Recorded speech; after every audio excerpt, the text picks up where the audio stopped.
உங்களுக்கு நிம்மதி உண்டாகுவதாக.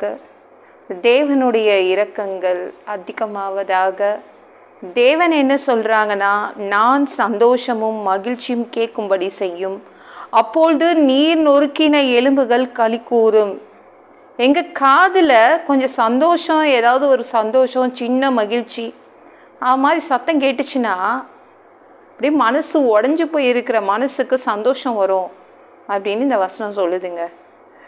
எனக்கா ஏசி எதுவுமே கொடுக்கலங்க, கொடுக்காமலே என்னை நொறுக்கி வச்சிருக்கிறாரு. என் மனசெல்லாம் நொறுங்கி போய் கிடக்குது.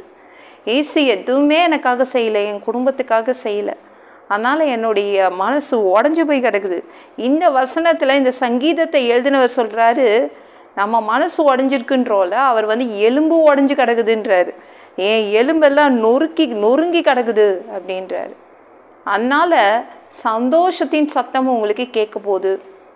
ஓ, வேலை கிடச்சிருச்சா, எனக்கா வேலை கிடச்சிருச்சு, எனக்கா பொண்ணு கிடச்சிருச்சு, எனக்கா பையன் கிடச்சிருச்சு அப்படின்னு சத்தங்கள் கேட்டால் அவ்வளோ நல்லா இருக்கும்ல. ஏன் வியாதி சரியாயிச்சா, ஏன் வறுமை சரியாயிச்சா, இதை மாதிரி சின்ன சின்ன சந்தோஷத்தின் சத்தம் தேவன் துணிக்க பண்ண போகிறாரு. அப்போனா உங்கள் நொறுங்கி போன எலும்புகள், உங்கள் நொறுங்கி போன மனசு சரியாகும். அப்படி தானேங்க? அதானே எதிர்பார்க்குறீங்க? ஏதாவது ஒரு சந்தோஷமான செய்தி என் காதில் விழாதா?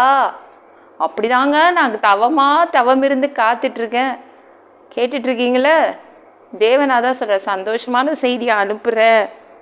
நொறுங்கி போய் கிடக்குதுல்ல, ஐயோ என்னுடைய சந்தோஷம் எல்லாம் துடைக்கப்பட்டிருக்குது. இந்த வியாதி வந்துச்சா எல்லாத்தையும் தொடச்சிட்டு போச்சுங்க, சுத்தமாக தொடச்சிட்டு போயிடுச்சு. ஒரு ட்ராப் சந்தோஷம் இல்லை. தேவன் சொல்கிறாங்க, சந்தோஷமான செய்திகளை அனுப்புவேன். உங்கள் மனசு நொறுங்கி போன மனசு, நொறுங்கி போன எலும்புகள் களி கூறும், நான் பார்த்துக்கிறேன் அப்படின்றாங்க. இன்றைக்கி சந்தோஷத்தின் செய்திகளை நீங்கள் கேட்பீங்க, நல்ல நல்ல செய்திகளை கேட்பீங்க.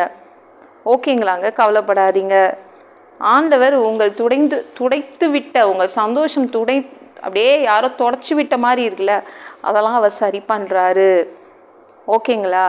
நம்ம எப்பொழுதும் உடஞ்சி போச்சுன்னா, மனசு உடஞ்சி போச்சுன்னா கண்ணிலேருந்து கண்ணீர் கொட்டோம்ல, இப்போ மனசு சரியாச்சுன்னா சந்தோஷம் அதுவாக வந்துடும். ஓகேங்களா? உங்கள் மனசு சரியாகுது. தேவன் ஒரு நல்ல நல்ல செய்திகள் உங்கள் காதில் கேட்கும்படி செய்ய போகிறாருங்க. உங்கள் காதில் கேட்கும் நல்ல நல்ல செய்திகள். நல்லா இருக்குல்ல? நம்ம காதில், என் காதில் நல்ல செய்தி கேட்டதே இல்லைங்க. ஐயோ, என் காது அப்பேற்பட்ட காது அப்படின்னு எத்தனை பேர் சொல்கிறீங்க? இன்றைக்கி நல்ல காதை ஷார்ப்பாக்கி வச்சுக்கோங்க. தேவன் நல்ல நல்ல செய்தியெல்லாம் அனுப்புவார், கேட்டுக்கோங்க. ஓகேங்களாங்க? நீங்கள் பாருங்களேன், ஒரு வீட்டில் ஒரு குழந்தை பிறந்தா யார் பேர் வைக்கிறது? அதுதான், நான் பேர் வைக்கிட்டா, நீ பேர் வைக்கிட்டான்னு பேர் நேம் யார் வைக்கிறது தான் கவலைப்படுவோம். எனக்கு ஃபஸ்ட்டு குழந்தை பிறக்கும்போது எங்கள் அம்மா ஒரு பேர் வச்சாங்க, எங்கள் மாமியார் ஒரு பேர் வச்சாங்க. நான் ஒரு பேர் வைக்கலான்னு தான் நினச்சேன், அதுக்குள்ளே என் பொண்ணுடைய 2 பாட்டிங்களுமே பேர் வச்சுட்டாங்க. அதாவது ஒரு வீட்டில் ஒரு குழந்தை பிறந்திருக்குங்க, பேர் கூட வைக்க முடியல அவங்களால. அவ்வளோ கவலை, மனசெல்லாம் கவலை. பேர் வைக்க முடியாத அளவுக்கு வருத்தம், கவலை. அந்த குழந்தைய கொஞ்சுறதா என்ன பண்ணுறது? கொண்டு போய் இந்த அரசர் சொல்லிட்டாரே, அரசர் சொன்ன மாதிரி தண்ணியில் தூக்கி போட்டுட்டு வந்துடலாமா? அந்த வீட்டில் அவ்வளோ கவலை, மனசெல்லாம் உடஞ்சி போயிருந்துச்சு. ஒரு அடிமையின் வீட்டில் ஒரு பேர் கூட வைக்கலங்க. நீங்களே பாருங்களேன், யாத்ராகமம் 2:10 ஒரு இளவரசி பேர் வைக்கிறாங்க. சரிங்களாங்க? பாருங்களேன், அவனை ஜலத்தின் நின்று எடுத்தேன் என்று சொல்லி அவனுக்கு மோசே என்று பேரிட்டாள். இந்த 3 மாசமா இந்த குழந்தைக்கு பேர் வைக்கல, அழுதுகிட்டே இருந்திருக்காங்க. உன்னை இளவரசி பேர் வச்சிட்டா, மோசே அப்படின்னு கூப்பிட்டா. நான் தண்ணியிலேருந்து எடுத்துட்டேன் இந்த பாப்பாவை, அதனால் இந்த பாப்பா பேர் மோசே. நானும் இந்த பேர் வைக்கலாமா, அந்த பேர் வைக்கலாமா அப்படின்னு நான் என் பொண்ணுக்கு யோசிச்சுட்டுறதுக்குள்ளே எங்கள் 2 பேரும் அம்மாவளும் 2 பாட்டிங்களும் வச்சுட்டாங்க என் பொண்ணுக்கு. இவங்க அழுதுகிட்டே இருந்தாங்க. 3 மாதம் அழுதுட்டு இருக்கிறதுக்குள்ள யார் பேர் கூப்பிட்டது, பேர் சொல்லி கூப்பிட்டது யார்? இளவரசி. அந்த நாட்டு இளவரசி மோசேன்னு கூப்பிட ஆரம்பிச்சிட்டா. அப்படிதான் தேவன் நல்ல செய்திகளை அனுப்ப போகிறார். ஓகேங்களா? ஐயோ, ஒரு சூப்பரான செய்திகள்லாம் உங்கள் வாழ்க்கையில் உங்கள் மனசை அப்படியே நிறைக்க போகுது, சந்தோஷத்தால் நிறைக்க போகுது. அவகிட்ட என்னெல்லாம் சொல்கிறாங்க பாருங்களேன், அந்த குடும்பத்துக்கிட்ட என்னெல்லாம் சொல்கிறாங்க. மனசு உடஞ்சி போய் ஒரு குடும்பம் நின்றுட்டு இருந்துச்சுல, அவங்க கிட்ட என்னெல்லாம் அவங்க பேசுகிறாங்கன்னு பாருங்களேன்.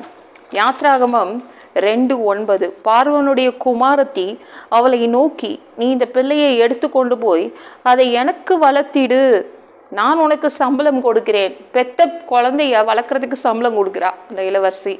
அவள் பெத்த குழந்தைக்கு இவளே பேர் வைக்கிறா. சந்தோஷம் தேவனால் திருப்பி கொடுக்கப்படுது இந்த குடும்பத்துக்கு. நீங்கள் எப்படி தான் உங்கள் சந்தோஷத்தை இழந்தீங்க? எந்த விதத்தில் இழந்தீங்க? தேவன் உங்கள் சந்தோஷத்தை கொடுக்குறாரு. உங்கள் காதில் நல்ல நியூஸ் இன்னைக்கு விழப்போகுது. ஓகேங்களா? உங்கள் நொறுங்கின இதயம் சரியாகுது. ஓகேங்களாங்க? அப்படியே ஒரு சூப்பரான செய்தி காதில் வந்துச்சுன்னா எப்படி இருக்கும்ல? காதை நல்லா ஷார்ப்பாக வச்சுட்டு இன்றைக்கி வெயிட் பண்ணுங்க. ஆண்டவர் உங்களுக்கு ஒரு சந்தோஷமான செய்தியை அனுப்புவார். இந்த வீடியோ பிடிச்சிருந்துச்சுன்னா மற்றவங்களுக்கு ஷேர் பண்ண மறக்காதீங்க. கர்த்தர் தாமே உங்களை ஆசீர்வதிப்பாராக.